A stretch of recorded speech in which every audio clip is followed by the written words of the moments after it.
এবার যুদ্ধে বাংলাদেশকে পাশে চাচ্ছে আয়াতুল্লাহ খামেনির দেশ ইরান। কাতার, সৌদি, দুবাইয়ের মতো মুসলিম দেশকে পাশ থেকে হটিয়ে হঠাৎ করেই বাংলাদেশকেই কেন চাচ্ছে ইরানের রাষ্ট্রদূত জলিল রাহিমি জাহানাবাদী? খামেনিকে চিরতরে সরিয়ে দেওয়ার পর মধ্যপ্রাচ্যের বুকে যখন একের পর এক বেইমানির নোংরা খেলা চলছে, তখন চরম আত্মমর্যাদা সম্পন্ন ইরান এক অবাক করা আবদার করে বসলো ঢাকার কাছে। তারা স্পষ্ট জানিয়ে দিয়েছে, কোনো গাদ্দার মুসলিম দেশের এক টানা করে অর্থ বা লজিস্টিক সাপোর্ট তাদের দরকার নেই। কিন্তু কেন আরবদের বাদ দিয়ে সরাসরি বাংলাদেশের দিকে হাত বাড়ালো তেহরান?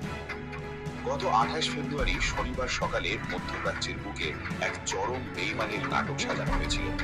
শনিবার সকালে সিআইএ যখন গোপন সূত্রে খবর পেল যে তেহরানের একটি অতি গোপনীয় সুরক্ষিত জায়গায় মেজর জেনারেল মোহাম্মদ বাকবুর এবং রিয়ার অ্যাডমিরাল আলী শামখানির মতো শীর্ষ সামরিক কর্মকর্তারা এক জরুরি বৈঠকে বসেছেন, তখন মুহূর্তের মধ্যেই তারা হামলার ছক কষে ফেলে।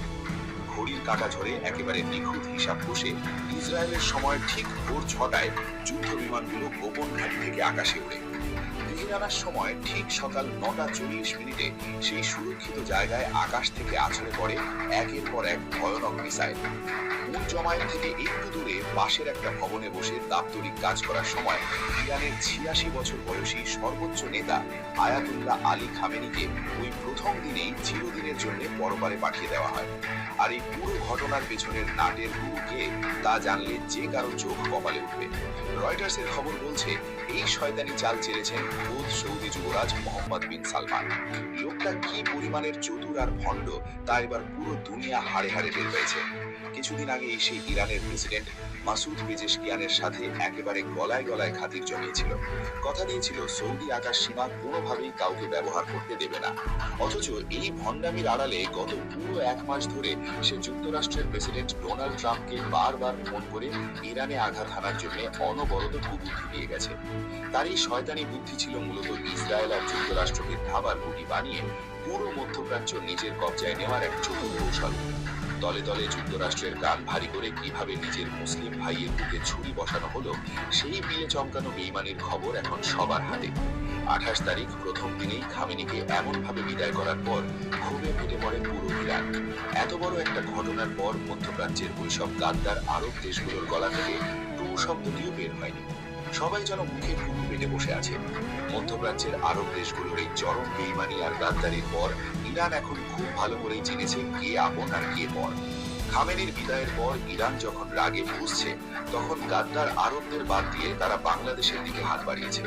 আর ঠিক এই কারণে গত 4 মার্চ ঢাকার ইরান দূতাবাসে আয়োজিত এক সংবাদ সম্মেলনে বাংলাদেশে নিযুক্ত ইরানের রাষ্ট্রদূত জলিল রাহিমি জাহানাবাদী এক অবাক করা চাওয়ার কথা তুলে ধরেন।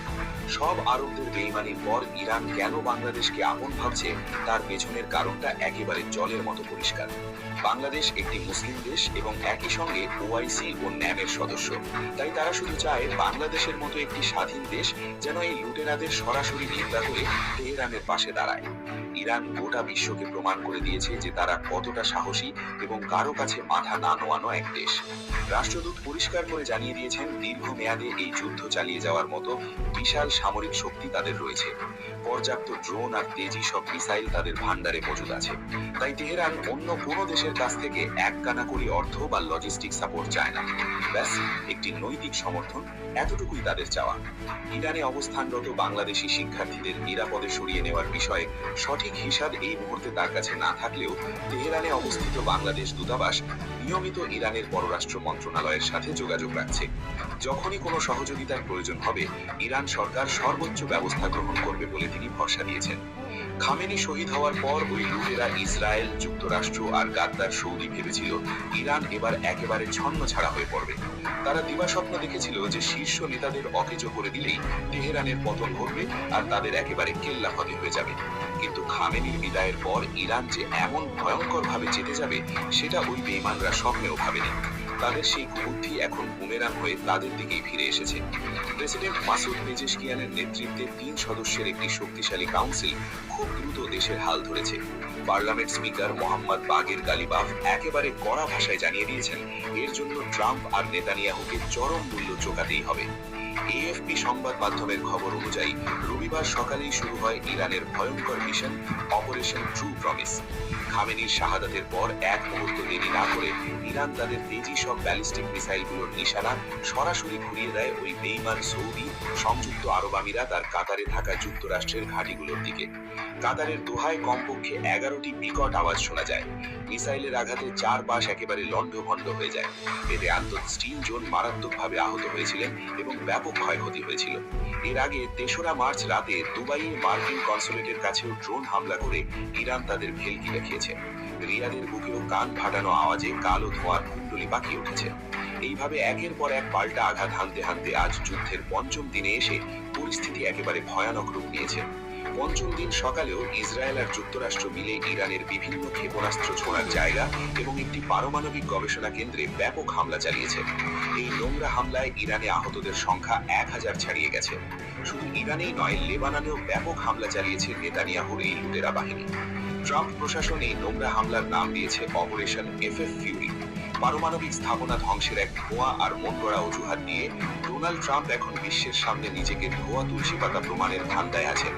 কিন্তু আন্তর্জাতিক আণবিক শক্তি সংস্থা এবং মার্কিন ডিফেন্স ইন্টেলিজেন্স এজেন্সি যখন একেবারে সাফ জানিয়ে দিল যে আগামী 1 দশকেও ইরানের পারমাণবিক বোমা বানানোর কোনো প্রমাণই তাদের হাতে নেই, তখন এই কথা শুনে হোয়াইট হাউসের কর্তারা রীতিমতো হিমড়ি খেয়ে গেছে। গোটা দুনিয়ার সামনে এমন ডাহা মিথ্যাচার ধরা পড়ে যাওয়ায় পেন্টাগনের কপালে এখন চিন্তার ভাঁজ পড়ে গেছে। তারা এখন ঘাম ছুটিয়ে নিজেদের বাঁচার রাস্তা খুঁজছে। দখলদারি দেশগুলো এখন ইরানের এই পাল্টা আঘাত সামলেতে গিয়ে রীতিমতো ঘাম ছুটিয়ে দিচ্ছে। ইসরায়েলের রাস্তায় রাস্তায় এখন শুধু কান ফাটানো সাইরেন বাজছে। আকাশ থেকে যখন ঝাঁকে ঝাঁকে ইরানি মিসাইল ধেয়ে আসছে, তখন তা আটকাতে গিয়ে নেতানিয়াহুর বাহিনীর একেবারে লেজে দৌড়ে অবস্থা। হামলার প্রথম দিনে ভেবেছিল যুদ্ধ বুঝি 4-5 সপ্তাহ গড়াবে, কিন্তু মাত্র 4 দিনের মাথায় তাদের সেই মাস্তানি একেবারে চূর্ণ হয়ে গেছে। আন্তর্জাতিক সংবাদ মাধ্যমের হিসাব বলছে মাত্র 4 দিনে প্রায় $200 কোটি সামরিক ক্ষতির মুখে পড়ে যুক্তরাষ্ট্র এখন চরম অর্থ সংকটে পড়ার পথে। তাদের কোটি কোটি টাকার আকাশ প্রতিরক্ষা ব্যবস্থা একেবারে দাসের ঘরের মতো ভেঙে পড়েছে। কাতারের আল উদেইদ মার্কিন বিমান ঘাঁটিতে স্থাপিত প্রায় $1.1 বিলিয়ন মূল্যের একটি রাডার একেবারে অকেজো করে দিয়েছে ইরান। কুয়েতের ঘাঁটিতে থাকা 3টি মার্কিন F-15E স্ট্রাইক ঈগল যুদ্ধ বিমান পুরোপুরি নিঃশেষ করে দেওয়া হয়েছে, যার বাজার মূল্য প্রায় $282 মিলিয়ন। বাহরিনে অবস্থিত মার্কিন পঞ্চম নৌবহরের সদর দপ্তরে আঘাত হেনে 2টি স্যাটেলাইট যোগাযোগ টার্মিনাল এবং কয়েকটি ভবন ধসাই দিয়েছে আয়াতুল্লাহ বাহিনী। এমনকি সংযুক্ত আরব আমিরাতের আল রুয়াইস এলাকায় মোতায়েন থাকা অত্যাধুনিক THAAD ক্ষেপণাস্ত্র প্রতিরক্ষা ব্যবস্থার একটি গুরুত্বপূর্ণ রাডারও ধ্বংস করার দাবি করেছে তেহরান।